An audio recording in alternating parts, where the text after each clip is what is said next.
दोस्तों, अगर आप चाहते हैं कि हर कोई आपकी रिस्पेक्ट और आपकी वैल्यू करे, आपकी बात रखते हुए वही करे जो आप उनसे करवाना चाहते हैं, तो इसके लिए आपको एक पावरफुल पर्सन बनना पड़ेगा।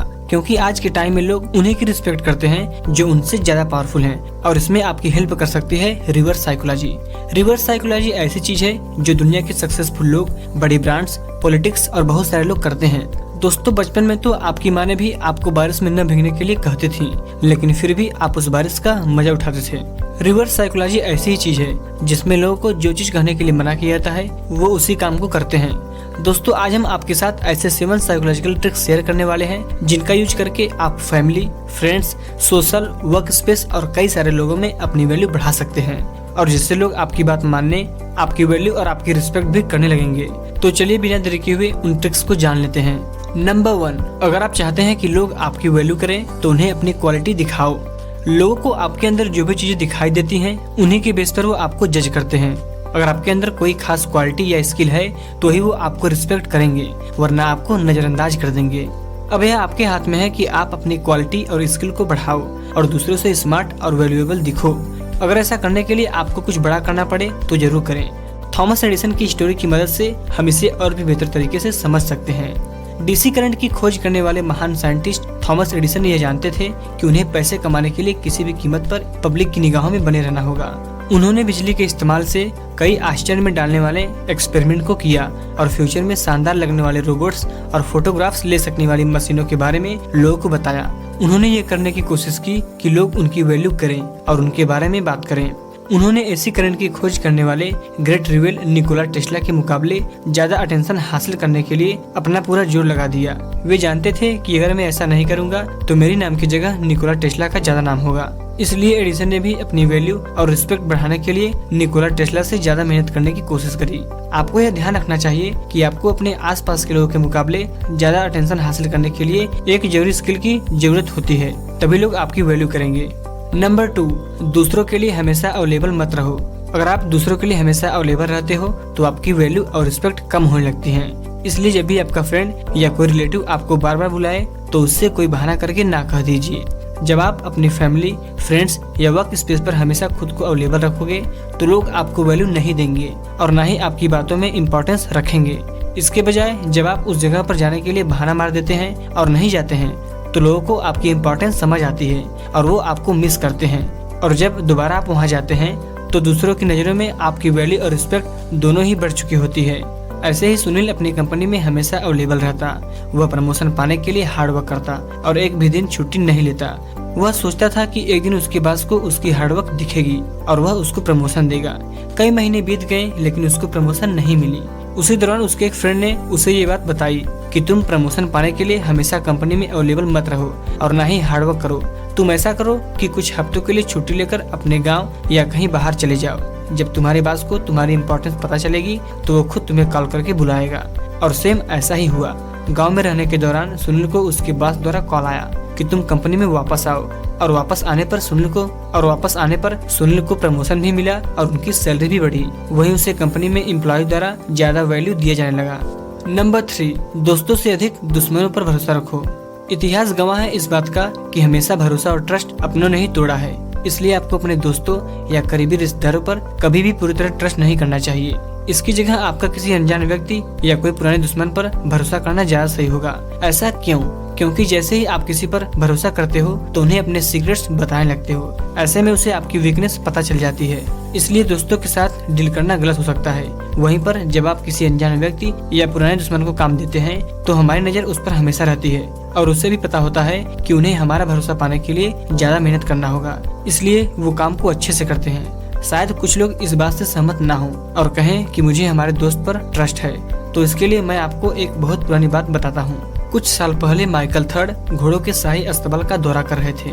इसी बीच वहाँ पर एक जंगली घोड़ा बेकाबू हो गया।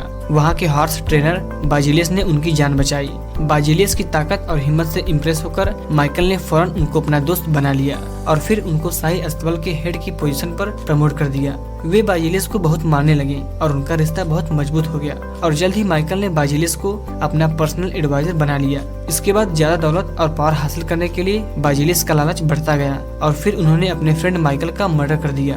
तो देखा आपने, इसलिए आप अपने दोस्तों पर कहीं ज्यादा भरोसा मत करो।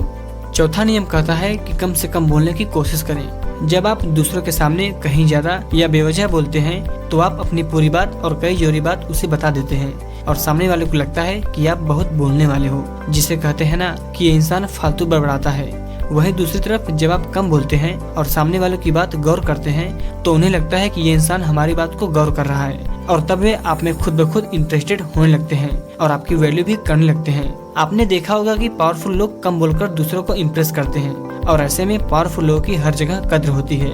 बहुत साल पहले लुई 14 बहुत कम बोलने वाले राजा थे। उनके बारे में कोई भी इंसान यह नहीं जान पाता कि वह क्या सोचते थे और क्या बोलने वाले थे। लोग राजा के बारे में जितनी ज्यादा बातें करते थे वह लोग उतनी ही ज्यादा अपने बारे में छिपी हुई राज की बातों को खोल दिया करते थे। ऐसे में राजा लुई इस जानकारी को उन्हीं लोगों के खिलाफ इस्तेमाल करते थे।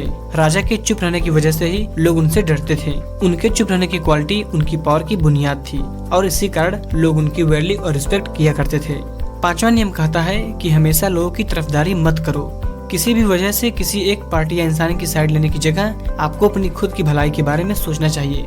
जब आप किसी एक की तरफदारी करते हैं तो दूसरे इंसान को लगता है कि ये तो मेरे बारे में भला बुरा कह रहा है, चाहे आप भले ही उसके बारे में कुछ न कहें, और वह आपको फ्यूचर में खतरा पहुंचा सकता है। वहीं अगर आप किसी एक व्यक्ति की तरफदारी न करके उनको एक दूसरे के खिलाफ इस्तेमाल करते हैं तो आप उन्हें अपने पीछे आने के लिए इंस्पायर कर सकते हैं। इस तरह से उन दोनों व्यक्ति की पावर आपके हाथ में होती है और आप लोगों को अपने फायदे के मुताबिक उनका इस्तेमाल कर सकते हैं। जो लोग दूसरों को सपोर्ट करने के लिए फौरन तैयार हो जाते हैं और उनकी तरफदारी करते हैं उनको बहुत कम रिस्पेक्ट मिलता है। जब स्पेन के महान चित्रकार पाब्लो पिकासो दुनिया में सबसे सक्सेसफुल आर्टिस्ट बन गए थे तो उन्होंने किसी भी आर्ट डीलर से अपनी पेंटिंग के बारे में कोई भी वादा नहीं किया और न ही अपनी पेंटिंग बेची। हालांकि इसके बावजूद तमाम डीलर्स ने उन्हें बहुत इफेक्टिव ऑफर्स और शानदार वादों के साथ हर तरफ से घेर लिया, लेकिन पिकासो ने उन लोगों में अपना कोई इंटरेस्ट नहीं दिखाया। उनकी इस टेक्निक ने आर्ट डीलर को बहुत एक्साइटेड और बेकाबू बना दिया और वह लोग उनकी पेंटिंग्स पाने के लिए आपस में लड़ने लगे, जिसकी वजह से उनकी पेंटिंग्स की कीमतें ज्यादा बढ़ने लगी। इसलिए जब आप लोगों की तरफदारी नहीं करेंगे और उनसे दूर रहेंगे तो लोग खुद आपके पास आएंगे और आपकी वैल्यू करेंगे। छठा नियम कहता है कि आप अपने इरादों के बारे में दूसरों को कुछ मत बताओ। जब आप अपने द्वारा बनाए गए प्लान या इरादों को अपने फ्रेंड्स या किसी के साथ शेयर कर देते हो तो उन्हें आपके बारे में और आपके फ्यूचर के बारे में सब पता हो जाता है, जिससे वे आगे चलकर आपके लिए खतरे की निशानी बन सकते हैं। वहीं अगर आप लोगों को अपने इरादों और प्लान के बारे में कुछ नहीं बताते हो तो लोगों के पास आपके खिलाफ कोई सुराग नहीं होता कि आप क्या कर रहे हैं और क्या करने वाले हैं, तो वह पहले से ही अपना प्रोटेक्शन तैयार नहीं कर सकते। आप उन्हें अपने बारे में ज्यादा देर तक गलतफहमी बनाए रखने दें ताकि उन्हें आपके सही इरादों के बारे में पता न चल पाए, और जब तक उन्हें आपके इरादों का एहसास होता है तब तक बहुत देर हो चुकी होगी और वह आपका कोई नुकसान नहीं पहुंचा पाएंगे। जब आप अपने इरादों को दूसरों पर जाहिर करते हैं तो आपको उसका काफी नुकसान हो सकता है।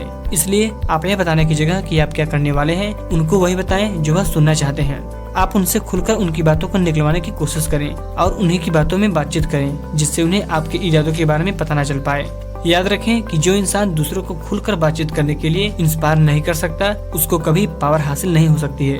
हमारी पहली अटेंशन हमेशा लोगों के अपीयरेंस यानी दिखावे पर भरोसा करने की होती है। जब आप लोगों के सामने झूठा दिखावा करके खुद को उनकी पसंद के मुताबिक जाहिर करने की कोशिश करते हैं तो आप अपनी रियलिटी से लोगों का ध्यान हटा देते हैं और लोग आपके असली इरादों को नोटिस नहीं कर पाते। इससे आपकी वैल्यू हमेशा बनी रहती है। और सातवां नियम कहता है कि आप अपने मास्टर से आगे निकलने की कोशिश मत करो। आपको क्या लगता है कि अगर आप हार्ड वर्क करके अपने कंपनी में सबसे टॉप पर पहुंचना चाहते हो तो उसके लिए आपका बॉस आपको प्रमोशन देगा? जी नहीं, वो आपकी गलती ढूंढकर आपको बाकी एम्प्लॉय से नीचे गिराएगा, क्योंकि आपने उन्हें एहसास दिला दिया कि आप उनसे ज्यादा काबिल हो और आप उनसे ऊपर जा सकते हो। इसलिए अपने मास्टर से आगे निकलने की कोशिश कभी मत करो। अगर आप उस कंपनी में सबसे टॉप पर पहुंचना चाहते हो या प्रमोशन पाना चाहते हो तो आपको अपने से ऊपर बॉस की रिस्पेक्ट करनी चाहिए। अगर कोई आपसे ऊपर है तो उसे ऊपर ही रहने दो और मजा करने दो, तभी आप फायदे में रहेंगे। ये आज की बात नहीं है बल्कि बहुत पहले से यही होता आया है। जो लोग आपसे ज्यादा पावर में हैं और आप उनसे आगे निकलना चाहते हो तो उन्हें मास्टर बने रहने दो ताकि उन्हें लगता रहे कि वे आपसे बेहतर हैं और आपका कोई नुकसान ना हो। आप उनसे मिलजुल कर रहो और उनकी रिस्पेक्ट करते रहो। उन्हें कभी भी ये मत लगने दो कि आप उनकी इंसल्ट करना चाहते हो या उनसे आगे निकलना चाहते हो। वे जहाँ है उन्हें वहीं रहने दो और अपना काम आसानी से निकलवाते रहो। तो दोस्तों यही थे वो 7 साइकोलॉजिकल ट्रिक जिनका यूज करके आप कहीं भी अपनी वैल्यू और रिस्पेक्ट इंक्रीज कर सकते हैं और इसकी हेल्प से आपको वो पावर मिल जाएगी जो किसी के पास नहीं है, यानी आप एक स्ट्रांग और इफेक्टिव लोगों में गिने जाओगे। ये वीडियो आपको कैसी लगी कमेंट करके जरूर बताना। अगर वीडियो आपको पसंद आया हो तो प्लीज एक लाइक और सब्सक्राइब जरूर करना। मिलते हैं नेक्स्ट वीडियो में, तब तक के लिए बाय बाय।